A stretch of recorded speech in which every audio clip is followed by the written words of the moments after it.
Ada satu hakim anggota, saya tidak suka-suka menyebut namanya, yaitu namanya Alif. Dalam proses persidangan, berkali-kali menunjukkan sikap bahwa dia mau menghukum Tom Lembong. Hakim ini akan menghukum Pak Tom. It's okay, Pak Ari. Oh ya? Bagi saya nggak ada masalah. Tidak kelihatan risau gitu? Sama sekali nggak ada risau. Menurut Pak Ari, kira-kira kita akan dihukum berapa? Saya menghitung berdasarkan pengalaman saya, dia nggak bakal berani menghukum kita tinggi nih. Dia akan menghukum kita minimal 4-5.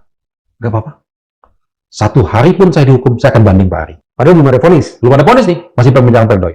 Seberbahaya apa Tom Lembong sampai kemudian perubahan statusnya itu menjadi sedemikian cepat? Itulah pertanyaan kita. Ada hal apakah yang harus dilakukan sedemikian cepatnya? Siapa yang mendesak ini? Antara Jokowi dengan Tom Lembong ini ada gesekannya di mana sih? Pak Jokowi suka minta contekan ke saya. Itu kan negatif kalau kita melihatnya. Tapi kan bagi dia biasa saja. Memang benar dia memberikan sesuatu bahan segala macam. Seharusnya kisi-kisi gitu. Iya. Gitu. Kesannya kan meragukan ijazahnya Jokowi kan. Kesannya jadi meragukan ijazah. Gitu. Itu mirip dengan pertemuan saya dengan Tom Lembong itu. Oh gitu. Saya bertanya ke beliau. Pertanyaan saya yang kedua. Kok bisa-bisanya sih seorang Tom Lembong masuk kabinet Jokowi? Pertanyaan kedua. Apa yang buat Bapak banting setir kok tiba-tiba berubah begini terhadap Jokowi? Kata Tom Lembong, suaranya kan berat tuh. Saya tidak berubah. Jokowi yang berubah. Iya. Ada saksi penting, namanya Rini Suwandi, Menteri BUMN. Ya. Saksi penting sekali nih sebetulnya.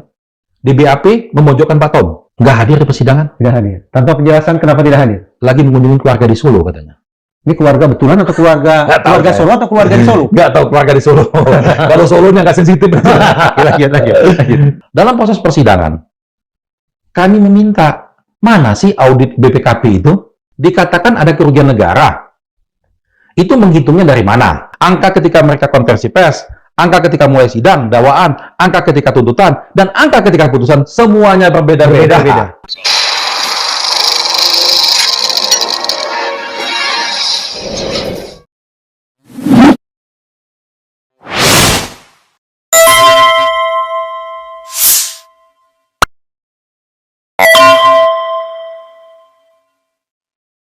Tom Lembong ini kan sudah divonis bersalah kan ya Mas ya? Iya. Sebelum kita bicara tentang Mas Tom Lembong, justru saya khawatir Mas Ari sepertinya akan punya prospek disebut sebagai pengacara hitam loh Mas. Kenapa? Karena menangani seorang koruptor.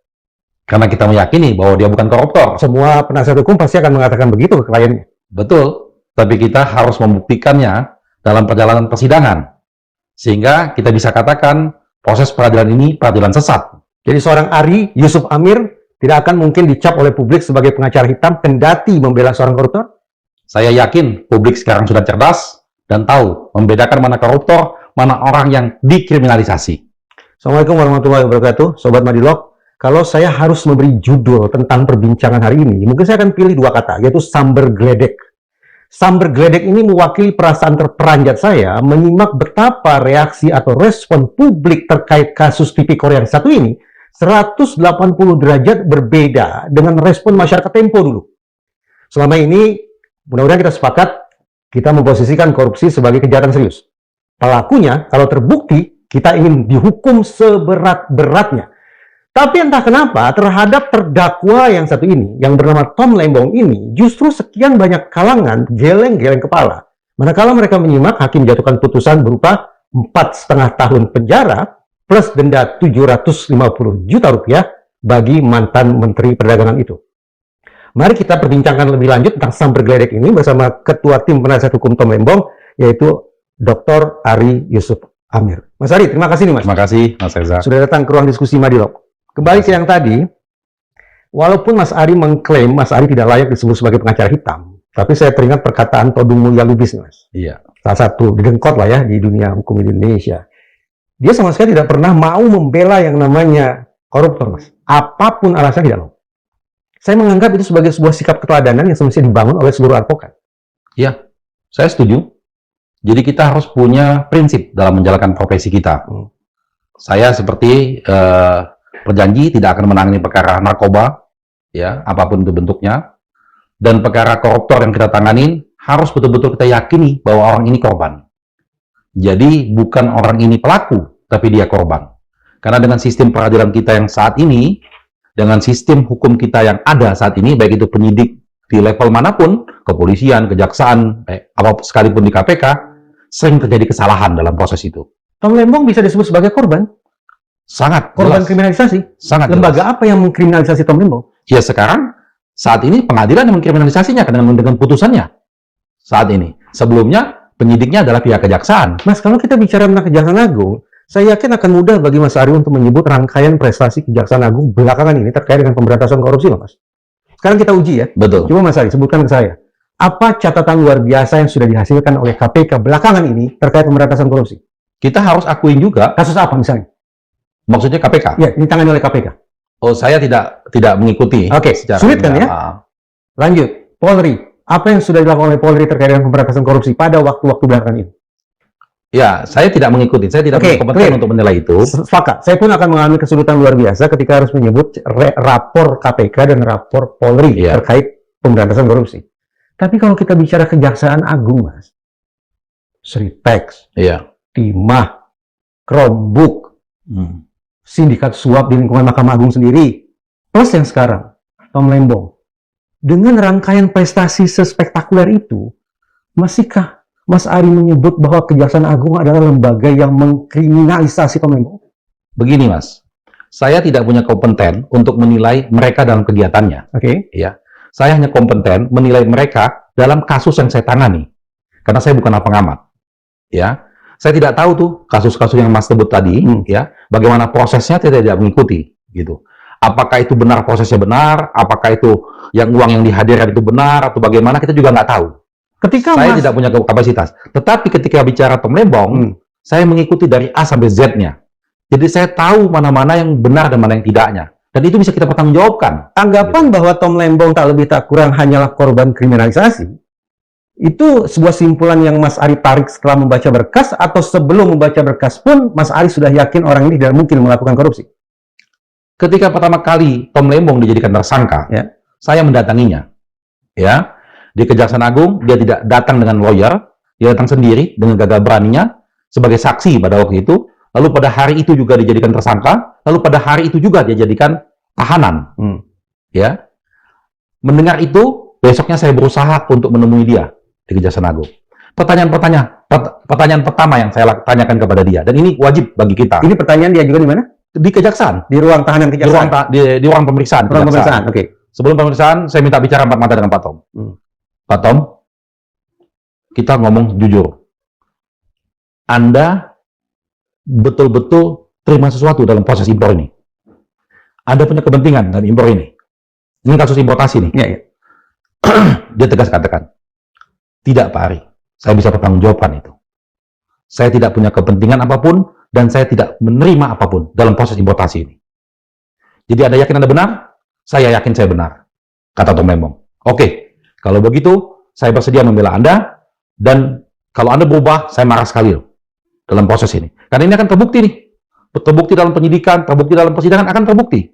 Kita punya pengalaman puluhan tahun, Mas, menghadapi klien. Jika Mas Ari ini tidak diwarnai oleh katakanlah subjektivitas karena sudah mengenal Tom Lembong sejak lama, paling tidak sejak sama-sama berada di tim ses Anies Baswedan dan Muhaimin Iskandar. Harus saya akui, saya pernah kenal sama dia, tapi saya tidak akrab sama Tom Lembong ini. Tom Lembong ini bukan tipe orang yang senang ngobrol, senang bergaul, bukan. Dia orang yang ya seperlunya saja, say hello seperlu segalanya.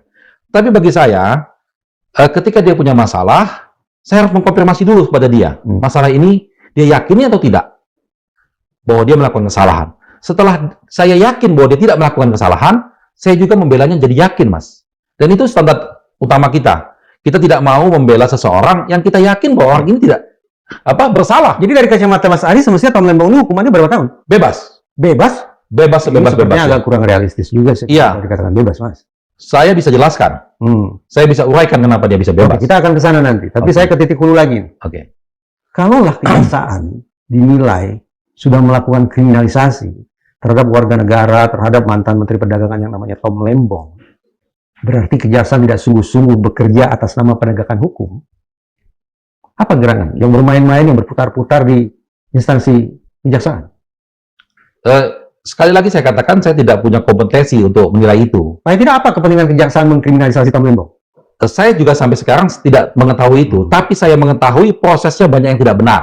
Dan saya bisa uraikan proses-proses itu. Oke, kita mulai dari situ. Mulai dari proses dulu. Iya. Silakan, Mas. Mulai dari proses di awal penyidikannya. Tiba-tiba dia datang sebagai saksi, hari itu juga berubah menjadi tersangka, dan hari itu juga ditahan. Ada apa kok mesti buru-buru sekali? Walaupun juga tidak salah kan? Iya, artinya secara prosedur tidak salah. Iya. Tapi ada sesuatu hal yang mendesak apa yang harus buru-buru seperti itu? Tom Lembong selalu kooperatif, dia tidak pernah menunda pemanggilan. Kita tahu banyak sekali orang-orang yang datang ke kejaksaan itu menunda-nunda. Tom Lembong tidak pernah datang sebelum waktunya. Dokumen yang diminta dibawa semua, tidak menghambat pemeriksaan, dan dia tidak membawa pengacara. Jadi kecepatan kerja penegakan hukum oleh kejaksaan, termasuk dengan beralihnya status Tom Lembong, itu justru dicurigai oleh Mas Ari ada sesuatu yang melatar belakang itu. Karena kita tahu, Mas, kenapa orang itu menjadi tersangka, kenapa orang itu harus ditahan. Ada hal-hal yang dari teknik penyidikan kita memahami, kita 20-an tahun di dunia ini, gitu ya. Saya bukan sarjana hukum nih, Mas. Ini kesempatan bagi saya untuk mendapatkan perspektif dari Mas Ari. Semenakutkan apa? Seberbahaya apa Tom Lembong sampai kemudian perubahan statusnya itu menjadi sedemikian cepat? Itulah pertanyaan kita. Ada hal apakah yang harus dilakukan sedemikian cepatnya? Ada hal apa? Siapa yang mendesak ini? Ada keurgensinya apa? Kasus ini 10 tahun yang lalu loh, Mas. Betul, Jangan lupa. 2015. Ya. Penyidikan ini sudah dari 2023, udah panjang. Ya. Kenapa hari itu harus begitu cepat prosesnya? Kenapa Pak Tom Lembong tidak dikasih kesempatan dipanggil sebagai tersangka, sehingga dia bisa membawa lawyernya? Ya. Proses hukum saja yang benar. Nah, sehingga Pak Tom Lembong pada waktu itu didampingin oleh penasihat hukum yang bukan dia pilih. Tapi ditunjuk oleh negara? Ditunjuk oleh kejaksaan. Oleh kejaksaan. Ya. Itu juga sudah kita permasalahkan. Nah, lalu yang kedua, publik sudah tahu. Katanya pada waktu itu sudah ada kerugian negara. Ya kan? Diumumkan resmi.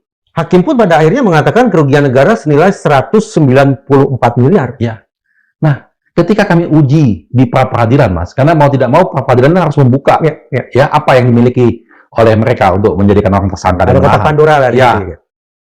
Ternyata BPKP belum menghitung apa-apa. Tidak ada itu hitungan. Ini angka dari mana? Dan harus kita akui secara jujur, angka ketika mereka konversi pers, angka ketika mulai sidang, dakwaan, angka ketika tuntutan, dan angka ketika putusan, semuanya berbeda-beda. Gitu loh. Semakin memberikan alasan kepada publik untuk bertanya-tanya, ini tolak ukurnya apa? Tolak ukurnya apa? Itu yang paling penting. Sehingga kejaksaan bisa menentukan angka sekian rupiah itu sebagai kerugian. Dan itu terbukti berubah-ubah, dan itu publik mengetahui semua perubahan itu. Nah, sehingga peradilan tetap kalah kan? Inilah masalahnya, Mas. Di negara ini kita tidak bisa mengatakan kalau kita benar, maka kita menang. Tidak bisa di negara ini. Dan itu kita alamilah permasalahan-permasalahan ini. Jadi sekarang kita serahkan penilaian kepada masyarakat, kepada publik, kepada akademisi untuk menilai nih. Karena kalau kita hanya menyerahkan ke satu lembaga yang kita namakan pengadilan, susah harapan kita, Mas. Nanti kita masuk nih kepada proses putusan pengadilan yang begitu banyaknya kejanggalan, ya. Tapi paling tidak disitulah. Tapi kita tidak ada pilihan lain. Sebagai suatu negara hukum, ya kita harus ngikutin proses hukumnya. Walaupun proses hukum ini, kita tahulah banyak sekali masalah-masalah di sana. Kalau Mas Ari oke lah. Per detik ini saya asumsikan mengertilah kulit, tulang, dagingnya perkara Tom Lembong saya anggap mengerti. Tapi saya boleh membatin, Mas ya? Iya, Mas. Di ruang sidang itu ada Anies Baswedan, ada Rocky Gerung, yang sama seperti saya juga sama-sama bukan sarjana hukum. Tapi perkataan mereka, gestur mereka, seperti tertangkap oleh media, kok seperti a priori ya? Ya karena orang tidak perlu pintar-pintar, Mas. Sebetulnya menangkap proses persidangan ini. Contoh saja begini ya, yang tadi kita diskusikan. Dikatakan ada kerugian negara. Itu menghitungnya dari mana? Kan sederhana, masyarakat bisa menilai, tidak perlu sarjana hukum nih. Lalu hakim mengatakan bahwa kerugian negara ini dilakukan oleh Tom Lembong, gitu. Kan orang bisa menilai nih, apa Tom Lembong melakukan apa sehingga merugikan negara ini. Itu kan nggak perlu sarjana hukum sebetulnya. Jadi banyak sekali dalam proses persidangan itu nggak perlu kemampuan seorang menjadi sarjana hukum atau menjadi lawyer untuk mengetahui itu, Mas. Nalar umum saja bisa melihat. Misalnya contoh, nih kita contohkan ya, Mas, salah satunya. Dalam proses persidangan, kami meminta, mana sih audit BPKP itu? Coba, Mas bukan orang sarjana hukum. Mas didakwa merugikan negara dengan perhitungan oleh BPKP. Pasti Mas nanya dong, haknya Mas dan haknya Anda untuk menanyakan, bagaimana sih penghitungannya kok saya dikatakan merugikan negara? Kan hak kita. Kenapa kita nggak diberikan? Apa alasan hakim tidak memberikan itu? Jaksa yang tidak memberikan itu. Apa alasan jaksa tidak memberikan itu? Tidak ada alasan apapun. Tidak ada alasan apapun. Kami desak berkali-kali di persidangan. Lalu hakim memutuskan dengan logika-logika hukum yang kami sudah jelaskan, menurut KUHAP bahwa harus sebuah dokumen diberikan kepada kita. KUHAP mengatur itu. Lalu hakim memutuskan, oke, benar, kata hakim. Jaksa, Anda berikan itu dokumen. Jaksa mengatakan apa? Belum bisa, kami belum bisa memberikan dokumen tersebut. Nanti kami berikan. Nantinya itu kapan? Kita sudah sidang puluhan kali. Sampai putusan? Menjelang putusan itu, menjelang pemeriksaan BPKP, ya, BPKP periksa beberapa hari kemudian, baru itu dokumen dikasihkan ke kita. Akhirnya ada dokumen yang Ditunjukkan ke kita. Isinya? Isinya yaitu amburadul. Amburadul? Amburadul sekali. Itu dari BPKP amburadul? Dari BPKP amburadul. Ini Mas Ari sudah menuding luar biasa terhadap 3 institusi loh ini. Kejaksaan, Mahkamah Agung, dan sekarang BPKP. Iya. BPKP kita bisa buktikan amburadulnya karena kita menghadirkan ahli yang menjelaskan itu. Poin per poin kita bahas. Bayangkan aja. Ya, ini nggak perlu orang pintar. Saya bukan akuntan, saya nggak ngerti ilmu hitung-hitungan. Tapi kalau kode barang dijadikan angka pengkali, kode barang dijadikan angka pengkali, iya. bagaimana nggak amburadul coba? Ya pasti amburadul lah kalau begitu caranya. Jadi nggak perlu pintar, Mas. Jadi saya mengatakan untuk menangani perkara Tom Lembong ini tidak perlu kita bingung-bingung, karena ini perkara simpel, perkara sederhana, bukan perkara hebat. Mungkin kita banyak menangani perkara-perkara hebat, kan Mas sering saya lihat menangani perkara-perkara yang luar biasa sulitnya. Kalau ini bukan perkara sulit, ini perkara mudah. Sangat mudah menurut saya. Saya masih berpikiran begini, Mas ya. Saya tentu saja menghormati Mas Ari dengan profesi advokatnya. Tapi sulit juga, Mas, kalau saya harus menerima anggapan bahwa kejaksaan semerawut dalam penanganan kasus Tom Lembong. Rapornya sudah sangat bagus, Mas. 1. Betul. 2. Majelis Hakim. Ini jebolan Pengadilan Negeri Jakarta Pusat loh, Mas. Yang kemarin banyak ditangkap dari Jakarta Pusat juga. Kita tidak pukul rata, Mas. Iya, betul. Juga tidak boleh pukul rata. Kan? Yang ingin saya katakan adalah ketika wajah Mahkamah Agung sekarang sedang coreng-moreng akibat ulah oknumnya sendiri, bukankah terlalu beresiko juga kalau Mahkamah Agung main api dalam perkara ini? Saya belum punya kapasitas untuk menentukan ini kebijakan Mahkamah Agung atau dari hakim-hakim sendiri ya. Saya juga belum punya kemampuan kapasitas untuk itu. Paling tidak begini, kita menghargai apa yang telah dilakukan oleh kejaksaan ya dalam proses-proses penegakan hukum. Mungkin mereka benar, banyak kasus-kasus yang lainnya. Mungkin bagus, mungkin hebat. Kita tidak punya kompetensi untuk menilai itu. Tapi dalam kasus Tom Lembong, saya punya kompetensi menilainya. Bahwa ini banyak yang salah dan banyak yang tidak benar. Dan untuk membuktikannya kita bisa buka di publik. Sama-sama publik bisa menilai. Kalau hanya kita serahkan kepada 3 orang yang dikatakan namanya hakim tadi, yang mulia. Saya tidak pernah menggunakan kata mulia. Dalam persidangan saya tidak mau memanggil mereka mulia. Jadi, karena saya tahu berdasarkan pengalaman saya, banyak sekali yang tidak mulia ini. Jadi saya cuma sebut sebagai yang terhormat, majelis hakim saya sebut begitu. Karena saya sungkan sekali untuk menyebut yang mulia. Ada konsekuensinya untuk menyebut yang mulia itu. Nah, itulah yang tadi saya katakan, keganjilan-keganjilan dan fakta-fakta yang muncul ini, kita tidak hanya berasumsi, tapi fakta-fakta itulah yang membuat kita mengambil satu kesimpulan, ini peradilan tidak benar. Gitu. Ketika Mas Ari menilai bahwa sejak awal Kejaksaan Agung sudah janggal kerjanya, itu dilaporkan tidak? Misalnya ke Komisi Kejaksaan. Kita ini agak susah berharap sama komisi-komisi. Saya sudah duga. Tambah satu lagi nih lembaga yang dikecam oleh Mas Ari. Sekarang tambah lagi yaitu Komisi Kejaksaan. Ya kita semua tahulah. Semua komisi-komisi pengawas kita saat ini lagi tidur-tiduran. Komisi baik itu apapun itu ya.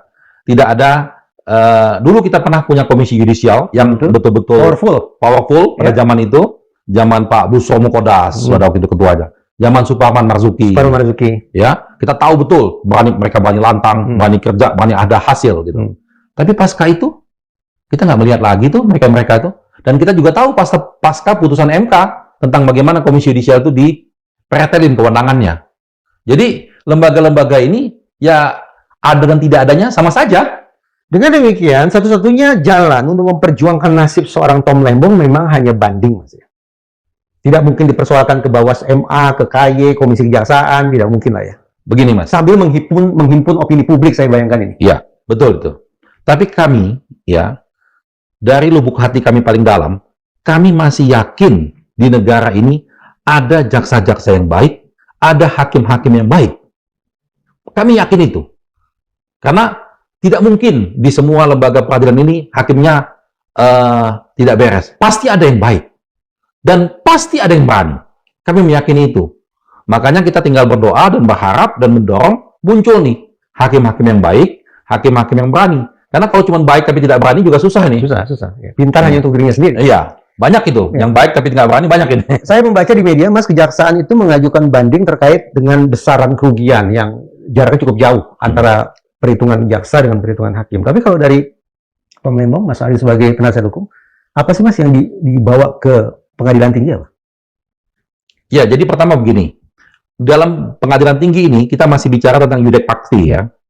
Kita mengajukan banding, kita masih menjelaskan bahwa hakim tingkat pertama itu salah dalam memutuskan. Khilaf ini. Ya, dia salah dalam memutuskan, dia hilaf karena kenapa? Karena tidak sesuai dengan fakta persidangan. Nah, kita uraikan tuh fakta-fakta persidangan mana. Bisa cerita dikit, Mas? Oke. Jadi secara sederhana, kira-kira ada 2 item yang penting dalam persidangan ini. Satu, dia ingin membuktikan terjadinya perbuatan melawan hukum. Ya, satu item. Ya. Nanti banyak nih, perbuatan melawan hukumnya apa saja. Yang kedua, dia ingin membuktikan bahwa ini mengakibatkan kerugian negara, yang tadi disebut di angka tadi, yang kerugian tersebut menguntungkan korporasi. Hanya 2 hal itu. Sesimpel itu. Nah, sekarang kita bedah satu-satu. Oke. Perbuatan melawan hukum ini apa saja? Ini dijelaskan oleh hakim. Perbuatan melawan hukum ini dia tidak melakukan evaluasi, dia memberikan izin impor ke swasta, dia tidak memberikan itu kepada BUMN. Itu juga salah itu. Itu juga salah itu. Itu salah. Kan PPI itu BUMN. Itu juga disebutkan. Tidak ke BUMN, tidak rakortas segala macam, ya kan? Nah, terhadap semua perbuatan-perbuatan yang dikatakan melawan hukum tadi, ya, melawan hukumnya di mana? Melanggar Permendak, ya, melanggar Perpres atau apa yang disebutkan oleh hakim. Ada rakor juga, rakor perekonomian? Ya, tentang tidak ada rakor segala macam. Itu kami jawab satu persatu. Dan permasalahan ini sudah dimunculkan dalam dakwaan maupun tuntutan. Oleh karena itulah kita bahas itu di persidangan. Dikatakan misalnya begini, ini semua orang mendengar nih, bahwa kita ini lagi surplus loh, surplus gula, ini perbuatan melawan hukumnya nih. Kenapa Anda impor? Iya. Kita lagi surplus. Betul. Ya kan? Apa pada waktu, di mana dikatakan surplus? Dikatakan pada waktu itu kita rakor bulan Mei 2023. 2015. Mei 2015. Pada saat rakor tersebut, Tom Lembong belum menjadi Menteri Perdagangan. Oke. Pada waktu itu surplus. Lalu kita hadirkanlah saksi di persidangan, yang hadirkan jaksa, kami cuma menanyakan. Dia ngomong BAP lain, di persidangan dia bicara lain. Dia mengatakan, Pak, tidak ada surplus, Pak. Yang ada, kita punya buffer stok. Stok bagaimana? Stok untuk gula 3 bulan ke depan. Oke. Kalau begitu kita panggil ahli nih. Ahli yang bidang pangan. Yang punya data statistik. Kapan sih Indonesia ini pernah surplus gula? Gitu ya. Kapan? Tidak pernah. Tidak pernah. Jadi tidak pernah kita surplus gula. Jadi ini. buffer stock itu yang, tolong saya dikoreksi ya. Ya. Istilah buffer stock itu yang diterjemahkan atau dimaknai oleh kejaksaan sebagai surplus. Iya. Itu juga, ya itu jadi kita katakan. Itu dianggap unsur perbuatan melawan hukum ya. Salah satunya itu. Ya. Ternyata dalam persidangan dijelaskan itu buffer stock dan itu hanya bisa bertahan 3 bulan. Tom Lembong masuk Agustus. Pada waktu Tom Lembong masuk sudah selesai kan stok ini. Dan kita ini tidak pernah ada surplus dan kebutuhan dalam negeri kita selalu lebih banyak daripada kemampuan kita untuk memenuhi kebutuhan tersebut. Itu ahli yang mengatakan. Selalu itu. Selalu. Jadi mau tidak mau harus impor kita. Jadi anggapan sekali lagi bahwa salah satu kesalahan Tom Lembong karena mengimpor gula padahal stok gula masih banyak, itu salah. Tidak sesuai dengan kenyataannya. Tidak sesuai. Dan itu terbukti di pengadilan. Muncul fakta itu di pengadilan. Tapi inilah yang kita sebut diabaikan. Diabaikan oleh hakim. Dia hanya mengutip tuntutan jaksa, dia mengabaikan fakta-fakta di persidangan ini. Dia katakan, gula masih banyak, tapi Anda masih juga melakukan impor. Gitu. Kan boleh dong kita mengatakan ini peradilan ini peradilan sesat. Oke, itu satu hal terkait dengan surplus. Apalagi, Mas? Lalu yang kedua, dia katakan bahwa induk koperasi. Dia ini siapa maksudnya? Hakim. Dalam hal ini hakim, putusannya itu Tom Lembong menunjuk induk koperasi. Ini banyak nih induk koperasi yang ditunjuk oleh Tom Lembong. Kalau menunjuk koperasi ini bukan ekonomi kapitalis. Nanti kita bahas. Koperasi Angkatan Darat, koperasi kepolisian, ya. Koperasi kepolisian ada 2. Apalagi tuh ditunjuk oleh Tom Lembong. Pertanyaannya, pada waktu Tom Lembong masuk sudah ada belum induk koperasi ini dalam urusan importasi gula ini? Ternyata sudah ada. Pada zaman Rahmat Gobel sudah ada kesepakatan induk koperasi Angkatan Darat dipakai di sana. Dan ini hadir di persidangan, Rahmat Gobelnya hadir, yang dari induk koperasi juga hadir. Sudah dijelaskan. Jadi sebelum Tom Lembong itu ditunjuk. Pada waktu Tom Lembong dikatakan mereka minta perpanjangan, ya. Pada waktu itu perpanjangan itu seminggu sebelum Rahmat Gobel diganti. Perpanjangannya si induk koperasi ini. Lalu kata hakim dalam putusannya nih, Rahmat Gobel tidak mau memperpanjang, tapi Anda malah memperpanjang. Kok berbeda tajam begini, Mas? Sangat tajam sekali. Fakta persidangan, Rahmat Gobel bukan tidak mau memperpanjang, tapi begitu surat perpanjangan itu masuk, dia sudah mau berhenti jadi menteri. Bagaimana dia mau memperpanjang? Oke, lagi-lagi masalah pemaknaan atau penafsiran terhadap situasi ya. Loh, ini kalau saya tidak perlu pemaknaan, menurut saya kalau ini fakta yang sangat mudah dicerna. Ini belah namanya penyelundupan hukum di sini terjadi. Semua orang hadir dan ada rekamannya di sidang itu. Lalu Tom Lembong disalahkan karena pada waktu itu karena tidak dijawab suratnya ini, begitu Agustus Tom Lembong masuk jadi menteri, mereka beberapa bulan kemudian mereka buat surat lagi, surat kedua, induk koperasi, menindaklanjuti surat pertama. Karena menurut Tom Lembong memang dibutuhkan Angkatan Darat ini, koperasi Angkatan Darat ini, untuk membantu di daerah-daerah perbatasan, kan hanya punya kemampuan polisi sama tentara. Maka Tom Lembong menyetujui perpanjangan itu. Salahnya di mana? Menurut hakim, Anda salah. Tidak memiliki dasar untuk menunjuk itu. Gitu. Dia itu menteri, dia punya kewenangan. Dan ini sudah terjadi, sudah pernah terjadi. Gitu. Tunjukkan pasal yang membuat dia menjadi salah menunjuk itu. Terkait dengan penunjukan koperasi-koperasi itu tadi memang tidak ada aturan lainnya? Memang secara definitif tidak ada bahwa ini menunjuk koperasi, tidak ada memang. Tapi bukan berarti kalau tidak ada itu lalu Pak Tom Lembong tidak boleh. Iya kan? Masuk akal. Ya, itu kecuali kalau dilarang. Anda tidak boleh menunjuk koperasi ini. Nah, itu dilakukan, itu salah. Gitu. Kalau tidak ada boleh dilakukan. Sudah 2, masalah surplus gula. Yang kedua masalah penunjukan. Sekian banyak koperasi yang dianggap bermasalah itu ya. Apalagi, Mas? Ya, di persidangan juga terungkap bahwa ini yang mengatakan ini induk koperasi, bahwa mereka itu diperintah oleh presiden pada waktu itu. Ya. Lalu Pak Tom Lembong juga mengungkapkan di persidangan bahwa dia juga diperintah oleh presiden untuk melibatkan koperasi Angkatan Darat yang lainnya, lalu melakukan impor gula. Itu juga atas perintah. Anehnya, perintah itu lisan atau tertulis sih, Mas? Lisan. Lisan. Dalam rapat-rapat kabinet segala macam. Anehnya, dalam putusan tidak disebut masalah itu. Ya. Lalu jadi sepenuhnya ini adalah prakarsanya seorang Tom Lembong. Ini katakan begitu ya. Jadi Menteri Perdagangan. Gitu. Oke. Itu kan. Lalu tambah lagi nih. Kaitan Tom Lembong menunjuk swasta katanya. Ya. Pihak swasta nggak boleh. Ya. Menurut atau mengacu pada Permendak 117, memang harus BUMN. Persetujuan impornya hanya kepada BUMN. Betul. Nah, sekarang begini. Ini fakta yang kita terungkap di persidangan. Tom Lembong itu menunjuk BUMN loh. PPI. Semua orang tahu kalau PPI itu BUMN. Ya. Ya.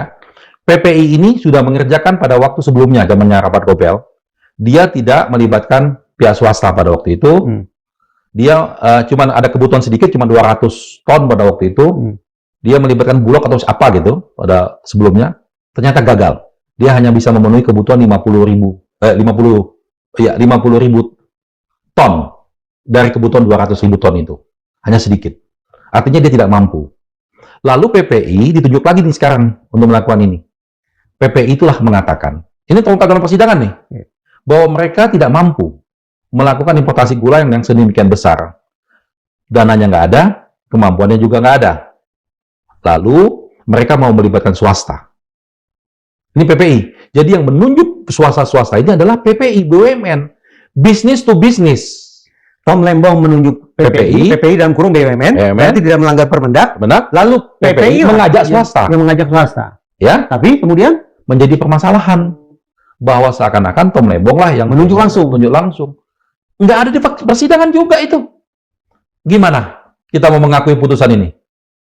Ini kan sangat jelas. Hadir di persidangan PPI-nya. Gitu. Belum nanti kita bicarakan tentang keganjilan terhadap proses ini ya, tapi kita bicara itu dulu. Iya. 3 hal ini yang kurang lebih yang menjadi isi berkas untuk banding Tom Lembong, Mas. Banyak lagi. Banyak lagi sekali. Kita belum bahas lagi tentang tadi kerugian negara. Ya. Ya. Jadi kerugian negara tadi. Nah, ini juga penting. Dari awal bahwa ini semua berdasarkan BPKP. Ternyata dalam persidangan hitung-hitungan BPKP ngawur, ngaco, dan tidak bisa dipakai. Lalu disimpulkan bahwa hakim hanya memutuskan yang menurut hakim kerugian negara itu. Dari mana itu? Yang dihitung oleh hakim, yang dianggap kerugian negara itu. Ya. Jadi PPI dengan pihak swasta ini, kan mereka kan bisnis to bisnis nih. Ya. Di sini dianggap PPI kemahalan membeli gula ke swasta. Kemahalan sebesar kalau nggak salah 10%. Terungkap di persidangan. 10% itu untuk bayar pajak. Pajaknya itu dibayar di awal oleh si swasta ke PPI. Sehingga PPI-nya membayar lagi, kembalikan lagi ke mereka dengan lebih 10% tadi. Ini diabaikan. Ini terungkap di persidangan. Satu. Lalu yang kedua, seandainya, ya ini seandainya, kuat non. Seandainya benar nih PPI ada kemahalan. So what gitu loh. Dalam bisnis to bisnis kan tergantung komitmen kesepakatan. Tapi kalau dimaknai itu sebagai kerugian negara? Kerugian dari mana? Negara untung kok. Ruginya dari mana? Nggak ada kerugian. Ini kan disebutnya potensial loss. Jadi akibat kalau misalnya bayarnya nggak itu, negara lebih untung lagi, kira-kira gitu. Potential ya? Potential loss. Not actual loss. Satu itu. Lalu yang kedua, seandainya benar, ya seandainya kuat non, bahwa itu memang lebih, memang nggak benar, lalu seandainya benar itu mengakibatkan kerugian negara, hubungan sama Tom Lembong apa? Tom Lembong kan nggak ngurusin harga. Tidak menerima apapun. Dan dia tidak ikut dalam persoalan harga ini kan. Dia kan tidak, dia memberikan kewenangan ke PPI, lalu administrasi segala macam mereka, selesai. Dalam persidangan tidak ada terungkap bahwa Tom Lembong ngatur, nanti harganya sekian ya, ini sekian ya. Nggak ada. Jadi apa salahnya Tom Lembong dalam hal ini? Itu pun menurut kami tidak salah. Satu, oleh karena itu PPN. Kedua, itu memang wajar, sangat wajar. Karena itu ada namanya harga terendah. Jadi yang tidak boleh itu kalau di bawah harga terendah untuk melindungi petani. Kalau harga itu lebih dari situ, boleh. Nggak ada yang melarang. Gitu. Jadi ini betul-betul hal yang pokok. Nah, dari dua hal tadi, perbuatan melawan hukum yang tadi masih banyak yang bisa kita jelaskan, lalu terjadi kerugian negara tadi. Nah, di perbuatan melawan hukum ini, Mas Reza, menurut teori hukum pidana, pasal 2 Undang-Undang Korupsi itu adalah delik material. Harus ada bukti konkret terhadap dia. Jadi ada unsur pasal 2 ini. Makanya banyak orang ya, mohon maaf nih, banyak profesor yang membahas pidana umum dengan pidana korupsi ini berbeda. Pidana korupsi ini pidana khusus, extraordinary crime, penanganan juga khusus. Makanya pasal 2 itu diputuskan MK masuk ke delik material. Harus ada unsur kesengajaan di sana. Orang korupsi ini harus sengaja. Sengaja itulah yang kita sebut dengan mens rea, niat jahat. Sementara Pak Mahfud mengatakan tidak ada mens rea itu. Tidak ada mens rea itu. Nah, ini harus dibuktikan dalam persidangan. Misalnya begini, terhadap tadi yang Mas Reza katakan, ketika menentukan harga, Pak Tom Lembong ikut, nanti atur harga segini aja ya, lebihnya nanti diatur simpan dulu deh. Itu kan persekongkolan, niat jahat. Lalu dia nunjuk, nanti kamu tunjuk si A, si B, C ya, jangan tunjuk yang lain ya, karena itu orang-orang saya. Itu kan persekongkolan jahat. Jadi kalau orang mengatakan mens rea itu tidak bisa dibuktikan, itu salah. Mens rea itu ditambah dengan actus reus, perbuatannya, itulah menjadi pidana. Nah, sehingga perbuatan melawan hukum yang begitu banyak yang tadi, yang disampaikan oleh hakim, tidak kita bahas semua, selama tidak ada niat jahat, selama tidak ada mens rea, maka itu bukan pidana. Itu hanya berlaku pada tipikor. Dalam perkara pidana umum juga berlaku. Makanya dalam pidana umum itu ada pengecualian, ada namanya culpa. Dalam kasus tabrak mobil apa segala macam, saya mengambil contoh itu culpa. Cara memandangnya juga berbeda. Tapi dalam dolus, kesengajaan, itu harus dibuktikan unsur mens rea tersebut. Di negara manapun, korupsi itu adalah unsur kesengajaan. Tidak mungkin ada culpa dalam tipikor, tidak mungkin. Tidak mungkin. Coba Anda bayangkan bagaimana orang secara tidak sengaja korupsi gitu. Mungkin kita punya pemaknaan yang berbeda tentang mens rea, Mas. Ya. Saya sebatas sarjana psikologi. Ya. saya melihat sepertinya ada kesan kerancuan antara penggunaan istilah mens rea dengan motif. Paling tidak dari sudut pandang saya. Ya. Kalau motif kita bicara tentang apakah seseorang punya niatan jahat berupa niat instrumental Ya. untuk mendapatkan manfaat tertentu Betul. dari perbuatan pidana yang dilakukan, ataukah kita bicara tentang motif emosional, Ya. mendapatkan kepuasan batin, meluapkan amarah dan sejenisnya. Itu terkait dengan Ya. motif. Ya. Kalau dikatakan Tom Lembong tidak punya mens rea, yang saya pahami dari sudut pandang keilmuan saya yang terbatas ini, mens rea itu tidak bicara tentang tipe, tapi tentang level. Ada 4 level mens rea. Dari yang paling berat adalah yang berencana, sampai yang paling ringan adalah negligence. Sekali lagi nih, kalau kita bicara negligence, berarti mulai menyerempet ke arah kulfa. Yeah. Benarkah dalam tipikor tidak boleh ada argumentasi terkait kulfa itu? Iya, dalam pasal 2, tadi saya katakan, Pasal 2 ayat 1 Undang-Undang Tipikor, ya? itu deliknya delik material. Konsekuensinya apa? Harus ada unsur kesengajaan, unsur dolus. Unsur kesengajaan ini mens rea sangat mudah untuk dibuktikan. Ya. Jadi betul yang Mas katakan tadi tentang motif. Tapi mens rea ini jauh lebih jauh lagi. Kalau motif itu bisa macam-macam. Ya, Tapi kalau mens rea ini sudah tertuju bahwa dia punya niat jahat. Dia melakukan impor gula ini punya niat jahat yang betul-betul dia ingin lakukan. Nah, bagaimana cara dia melakukan? Itu disebut namanya actus reus, perbuatannya. Bagaimana kalau begini, Mas? Rumusan pasal 2 ayat 1 ini kan secara melawan hukum. Iya. Kalau kemudian perbuatan Tom Lembong, kebijakan yang dia keluarkan itu semata-mata kita ditakar apakah ini melawan hukum atau tidak melawan hukum, maka cukup bukan bagi kita untuk mengecek apakah kebijakan itu sesuai atau tidak dengan Permendak. Nah, Sesuai atau tidak dengan rakor perekonomian. ini pertanyaan menarik nih. Betul tidak? Ya. Hanya begitu saja kan sebetulnya. Nah, begini. Betul, saya sepakat itu dengan pendapatnya Mas Reza. Ketika hal-hal yang dilakukan ini tidak sesuai dengan Permendak, Ya. tidak sesuai dengan apa, dia melakukan perbuatan melawan hukum. Iya. Pertanyaannya, Iya. apakah itu sudah pasti pidana? Bisa jadi administratif. Administratif? Perdata?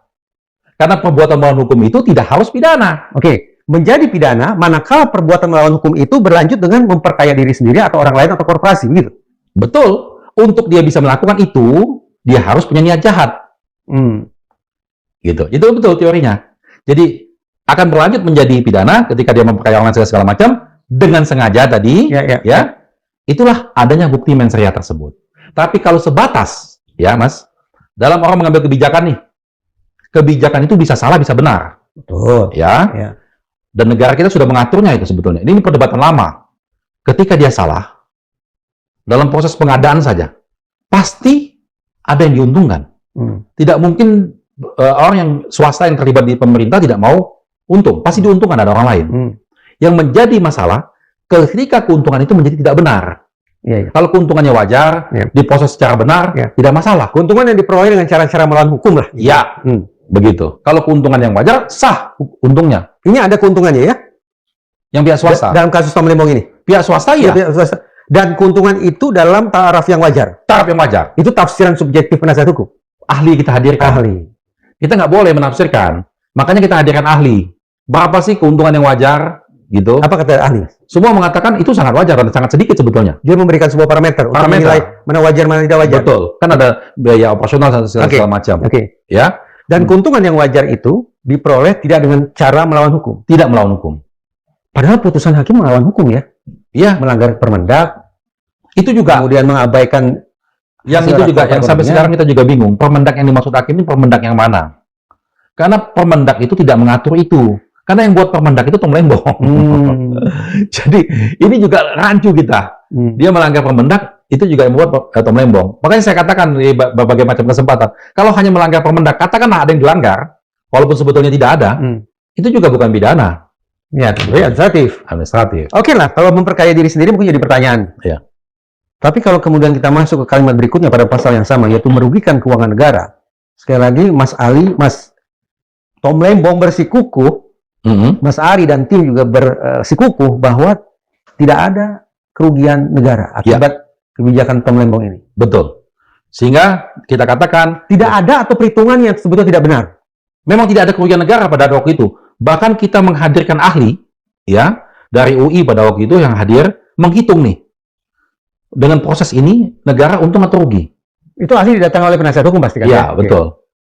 kita untung 900 M, hitungan ahli kita. Jadi justru kebijakan Tom Lembong mendatangkan keuntungan buat negara.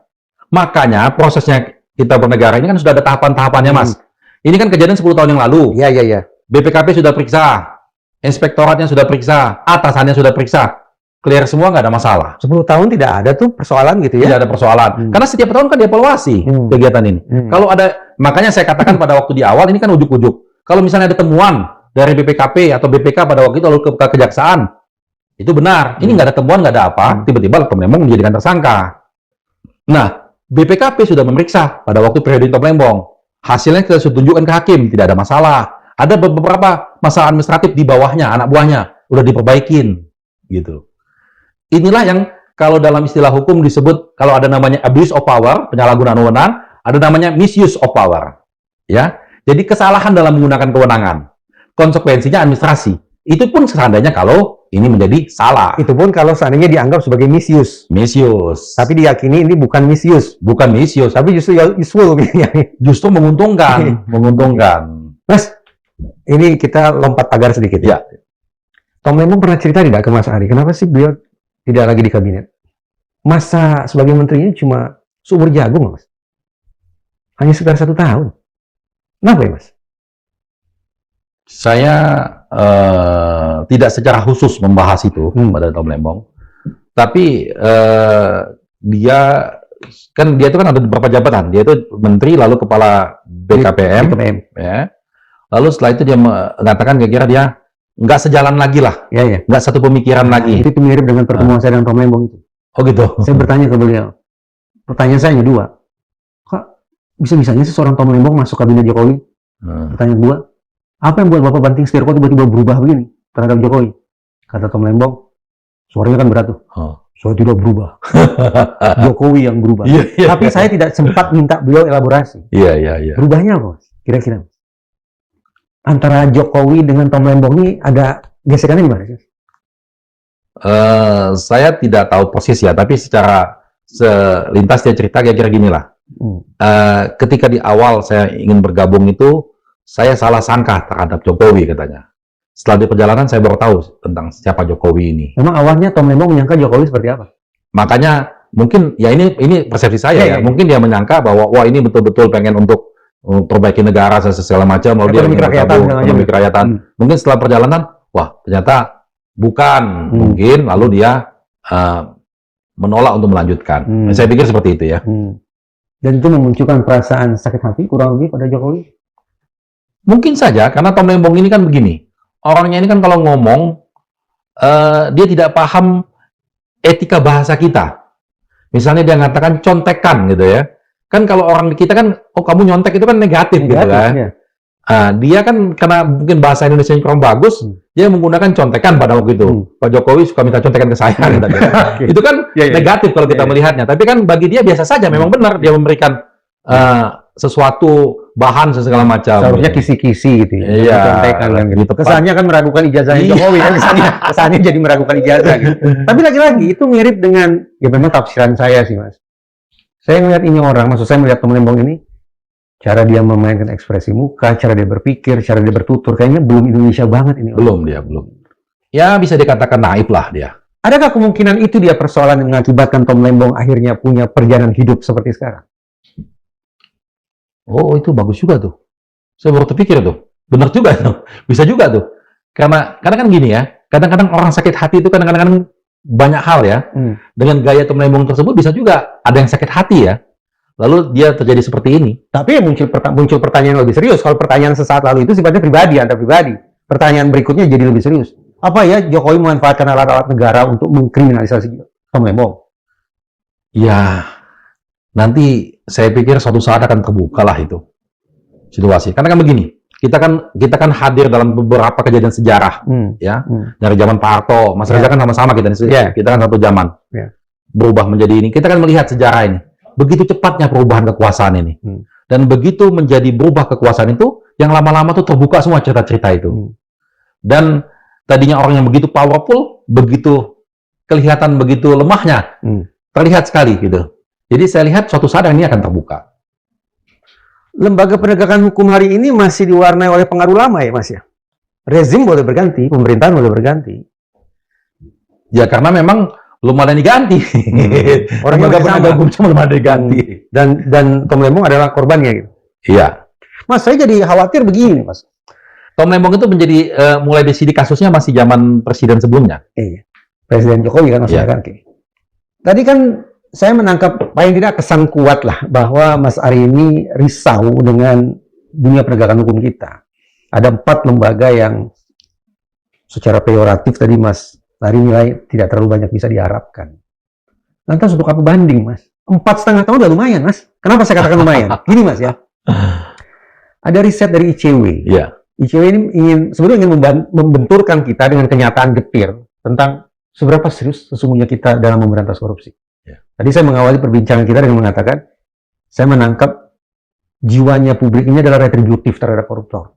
Hukum seberat-beratnya, bikin sesakit-sakitnya. Tapi kata ICW, ternyata rata-rata hukuman bagi koruptor itu hanya sekitar 3 tahun. Kalau angka itu kita jadikan sebagai acuan untuk menakar hukuman bagi Tom Lembong, 4,5 lumayan, Mas. Tapi kan Tom Lembong bukan koruptor. Realistis, Mas. Dunia penegakan hukum hari ini seperti yang Mas katakan tadi, warnanya seperti tembok ini, Mas. Abu-abu, temaram, hitam. Daripada sok-sokan jadi pahlawan, mending realistis saja, Mas. Kita boleh capek terhadap proses ini. Tapi kita nggak boleh menyerah. Kalau sekali kita menyerah, udah. Bayangkan kalau semua orang berpikiran seperti itu. Menyerah terhadap proses ini. Nggak ada reformasi. Nggak ada perbaikan. Nggak ada perubahan. Salah satu klien Mas Ari kan Pak Susno ya, Susno Duaji. Iya. Walaupun beliau pernah ngendon di dalam bui, bayangkan polisi masuk penjara itu gimana cara Bintang 3. Bintang 3 pula. Tapi hari ini saya pikir secara umum publik tetap mengenal Susno Duaji dengan rasa hormat. Betul. Pendapat-pendapat beliau tetap disimak. Itu satu contoh. Yang lain, Menteri Kesehatan, Bu Siti Fadila. Iya, Siti Fadila. Sama, beliau juga Diakuin. pernah masuk Hotel Prodeo. Tapi hari ini namanya tetap harum, Mas. Betul. Ya, yang saya katakan itu juga, Mas. Saya tidak bermaksud memberikan ujangan, Mas. Iya, iya. 4,5 tahun itu lumayan, Mas. Perkiraan saya, andaikan situasi yang dilalui oleh Tom Lembong semasa menjadi menteri dulu adalah seperti yang Mas Ari ceritakan, selepas 4,5 tahun, publik tidak akan melemparkan caci maki sumpah serapah kepada Tom Lembong. Iya, betul.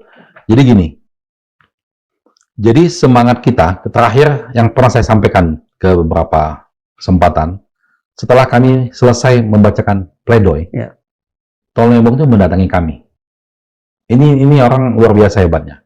Dia sampaikan, Pak Ari dan tim dengan bahasa beratnya itu, kita sudah menang. Loh, saya bilang, belum putusan Pak. Iya, tapi kita sudah menang. Menangnya di mana? Kita sudah memenangkan persidangan ini dengan dibuktikan selama proses persidangan apa yang saya lakukan itu benar. Dan saya tidak terima apa-apa, dan saya tidak punya niat jahat apa-apa. Dan tidak melanggar apa-apa. Dan saya tidak melanggar apa-apa. Kita sudah buktikan. Karena ini proses pembuktian sudah selesai. Bagi saya sudah cukup. 1. Lalu kedua, masyarakat melihat, kata dia. Saya mendengar dari istri saya, dari anak-anak saya, yang biasanya jarang saya temuin. Sekarang anak dan istrinya kan sering komunikasi sama dia melalui istrinya. Mereka mengatakan, publik mendukung Tom Lembong. Dan yakin Tom Lembong tidak bersalah. Bagi saya, itu sudah satu kemenangan. Itu kata Tom Lembong. Sehingga sebentar, setelah mengutarakan 2 poin itu, pada detik itu, pada momen itu, di meja penasihat hukum, Tom Lembong dan penasihat hukum masih yakin bahwa vonis hakim akan apa? saya sampaikan realistis, Ya. Pak Tom, kalau melihat dari proses persidangan ini, ya, lihat dari gejala-gejala hakimnya ini, saya tidak yakin dia berpihak ke kita. Gejala-gejala hakim. Iya. Kita telisik itu dulu, Mas. Boleh, Mas? Bentar, Boleh, Mas? boleh, silakan. Apa sih, Mas, yang Mas Ari endus kok ini gerak-gerik hakim, gelagat hakim tidak berpihak pada kita, maksudnya pada Tom Lembong? Apa yang Mas Ari lihat, Mas? Ya. Apa yang saya katakan ini, saya tuangkan dalam pledoi. Terang-terang kami tuangkan dalam pledoi. Jadi kita tidak ada tedang-aling, kita sampaikan, Pak Hakim, Anda itu ganjil loh dalam persidangan ini, tidak fair loh Anda itu. Tidak fair apa? Kami sebutkan satu persatu. Tapi tetap tidak dilaporkan ke Bawas, Mahkamah Agung ataupun ke KY. Kami laporkan. Laporkan juga. Kami laporkan. Baik itu ke KY, ke Bawas. Itu yang bikin hakim marah, Mas. Tanpa harapan apa-apa. Kita mesti melaporkan. Karena saya belajar dari guru saya, dulu almarhum Martijo itu guru saya, dia bilang, sebagai pengacara, kamu wajib melaporkan apa saja, kemana saja, dan setiap detail itu kamu sampaikan. Ini. Suatu saat nanti, itu akan menjadi berguna, kata dia. Tanpa menunggu suatu saat berguna, saat itu juga Korps Hakim marah. Kita kalau tidak melakukan itu, justru lebih salah lagi. Kita membiarkan kezaliman, membiarkan ketidakbenaran, membiarkan ketidakprofesionalan. Jadi harus kita lakukan. Dan itu sudah diizinkan oleh Pak Tom. Oke. Nah, Jadi Mas Ari katakan, kalau kita membaca gerak-gerik hakim, mereka sepertinya tidak berpihak pada kita. Ya. Lanjut. Satu, dari awal, kami minta ketegasan hakim, memintakan salinan BPKP itu di awal. Pak Hakim, kami minta sekarang ini juga, paling tidak minggu depan lah, putuskan. Dia tidak memutuskan. Dia hanya meminta kepada jaksa, kasihkan itunya, tapi tidak ngomong kapan. Itu kami ulang-ulangi berkali-kali. Karena dia punya hak untuk memerintah, hakim itu. Dia sudah memerintahkan untuk memberikan kepada kami, tapi tidak memberitahu kapan. Kami menduga, ini dugaan kami, itu BPKP belum selesai. Makanya belum dikasihkan. Ini lagi kebingungan, BPKP ngitung itu lagi kebingungan. Sidang sudah mulai. Angka sudah terlanjur di Angka sudah, jadi mau disesuaikan itu bingung. Makanya butuh waktu lama. Makanya kami desak hakim. Hakim tidak mau memberikan itu. Ya, satu. Kedua, ini diakui dalam persidangan ya, dia mengakui dalam putusannya. Ada saksi penting, namanya Rini Suwandi, Menteri BUMN. Saksi penting sekali ini sebetulnya. Di BAP memojokkan Pak Tom. Kan kami mesti uji di persidangan. Ya? Karena semua saksi-saksi tadi yang memojokkan ketika di persidangan berubah. Berarti ini saksi yang didatangkan dari jaksa ya? Dari jaksa. Nggak hadir di persidangan. Tidak hadir. Tanpa penjelasan kenapa tidak hadir? Lagi mengunjungi keluarga di Solo katanya. Ini keluarga betulan atau keluarga Solo atau keluarga di Solo? Nggak tahu keluarga di Solo. Kalau Solonya nggak sensitif. Lanjut. Jadi dia sampaikan, kami bilang nggak bisa, Pak Hakim. Jaksa punya kewenangan eksekutor, dia bisa manggil paksa tuh saksi. Kecuali kalau dia sakit, kecuali kalau dia mati, atau dia keluar negeri, nggak bisa. Kalau cuma sekedar ke Solo, kita tunggu aja. Pulang kapan sih ke Solo? Berapa jam ke Solo? Kalau membangkang bisa diperkarakan. Hakim memihak ke jaksa. Udah, nggak apa-apa dibacakan, kata dia. Itu kami laporkan kemana-mana. Akhirnya dalam putusan dia katakan bahwa kesaksiannya Rini Suwandi tidak dipakai. Dia akuin bahwa itu salah. Ya. Lalu hakim ini, ada satu hakim anggota. Saya tidak sungkan-sungkan menyebut namanya. Itu namanya Alit. Dia hakim anggota satu atau hakim anggota dua? Kalau kita menghadap ke mereka, dia di sebelah kanan. Sebelah kanan. Dalam proses persidangan, berkali-kali menunjukkan sikap bahwa dia mau menghukum Tom Lembong. Satu hakim ini. Dia hakim pengganti. Dulu hakim yang sebelumnya ditangkap, di perjalanan dia mengganti. Dengan gagah berani, dia memeriksa saksi, memeriksa apa itu. Pertanyaan itu selalu memojokkan Tom Lembong. Dan membuat kesimpulan yang salah. Berkali-kali tadi, yang masalah Rahmat Gobel, tentang Enkopar, bahwa Rahmat Gobel itu tidak memberikan perpanjangan. Padahal dia bukan tidak memberikan, dia mau pindah, mau berhenti. Dia menyimpulkan salah. Berkali-kali itu dia lakukan. Kami sempat berdebat tuh dengan hakim itu. Ya. Lalu dalam putusan dia tuangkan ternyata oleh hakim anggota ini, dituangkan sama dia. Nah, hal-hal tersebut ya sepanjang persidangan menjadi keganjilan buat kita.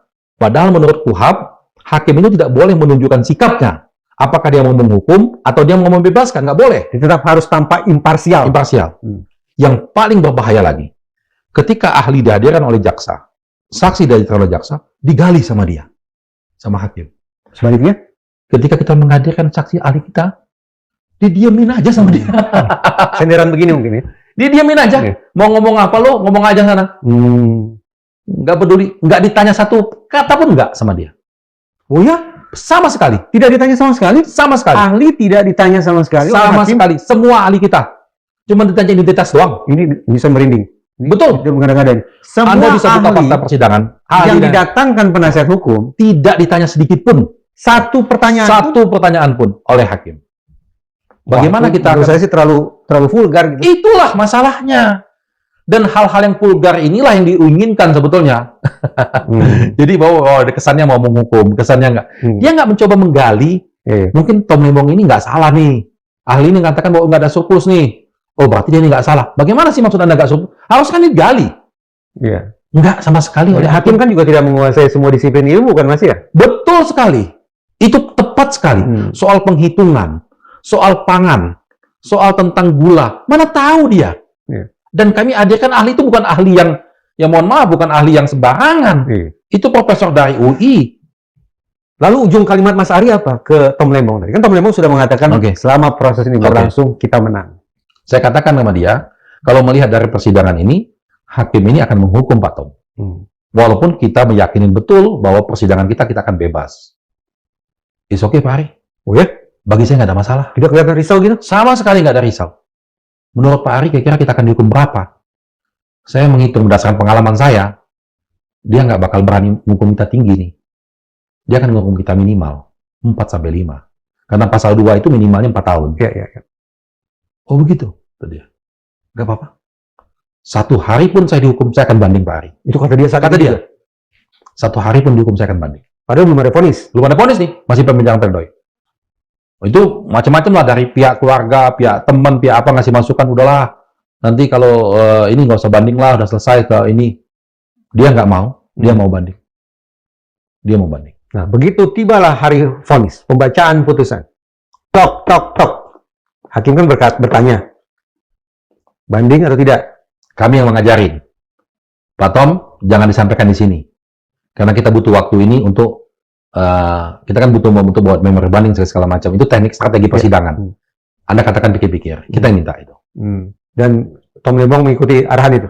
Dia selalu mengikuti arahan kita. Walaupun sebetulnya di belakang kepala, tadi Tom Lembong sudah mengatakan, 1 hari pun dia akan banding. Lalu ramalan nanti banding hasilnya gimana, Mas? Ya, jadi Jujur dari penasihat hukum dulu nih. Tidak usah bicara muluk-muluk, tidak utopia, realistis saja. Ya. Hasil banding kira-kira gimana, Mas? Ini menarik. Jadi kami itu mengharapkan ya, persidangan itu dibuka lagi oleh hakim tinggi. Jangan mengandalkan resume persidangan. Oke. Karena hanya dari resume persidangan, ini banyak sekali kasus, resume persidangan itu banyak penyelundupan. Tidak ada kalimat begini, muncul kalimat begini. Ada kalimat begini, tidak ada kalimat begini. Banyak sekali begitu. Nah, kami mengharapkan melalui media ini, juga kita sampaikan kepada hakim tinggi, tolong buka persidangannya langsung. Kan itu kan kita typing, kita rekam, kita semua melihat. Tolong lihat langsung, jangan hanya mengandalkan, jangan hanya mengandalkan resume persidangan yang dibuat oleh panitera dari pengadilan. Karena untuk menghindari hal-hal tersebut. Lalu setelah dia melihat semua tersebut, kami hanya mengharapkan mereka punya keberanian aja. Nggak perlu pintar, nggak perlu hebat. Nggak perlu. Berani aja. Makanya kami harapkan hakim yang memegang perkara Tom Lembong, hakim yang memiliki track record yang baik, nggak pernah tersandra. Hanya itu harapan kita. Dan kalau itu betul-betul terlaksana di Pengadilan Tinggi DKI Jakarta, maka prediksi Mas Ari, nasib Tom Lembong akan bagaimana? Bebas. Bebas. Kalau dia mendapatkan hakim yang berani, tidak tersandra, dia bebas. Saya boleh tidak yakin ya, Mas? Boleh. Saya, Mas, memandang bahwa hakim tipikor, apapun situasinya, bagaimanapun pertarungan di ruang sidang, harus vonisnya adalah terdakwa bersalah. Ya. Betapa buruknya seorang hakim dalam kasus tipikor ternyata punya putusan yang membebaskan terdakwa. Orang kan tidak baca berkas. Orang tidak baca pertimbangan segala macam. Orang hanya ingat, ini loh si hakim yang dulu pernah membebaskan terdakwa korupsi. Hancur karir itu hakim, Mas. Ya. Tapi kan kalau kasus Tom Lembong, ada kata lanjutannya, siapa yang dibebaskannya? Siapa yang dibebaskan ini? Semua orang di negara ini sudah mendengar kasus Tom Lembong. Mohon maaf, Mas. Kita bisa lihat ya, pengamat penggiat anti korupsi yang sangat benci korupsi, seperti kayak Pak Mahfud, Profesor Mahfud, sekarang berpihak kepada kita loh, mengatakan putusan Tom Lembong ini salah.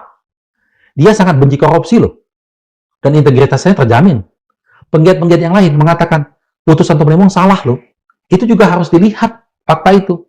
Dan ini saya hadir di beberapa media mainstream, media televisi, mereka cerita kesulitan mencari ahli, mencari pakar yang menyetujui putusan tersebut. Kesulitan. Akibatnya apa? Akibatnya hanya menghadirkan ahli-ahli yang itu saja, yang semua orang tahu track record-nya, kemampuan akademisnya, yang semua orang tahu integritasnya. Kita hanya tinggal menunggu perjalanan waktu untuk membuktikan apakah Tom Lembong memang layak disebut sebagai koruptor, dan apakah seorang Ari Yusuf Amir layak disebut sebagai pengacara hitam. Terima kasih, Mas Ari. Terima kasih, Mas Reza. Ketua Tim Penasehat Hukum Tom Lembong sudah berkenan hadir di ruang diskusi Madiok. Terima kasih. Terima kasih. Terima kasih.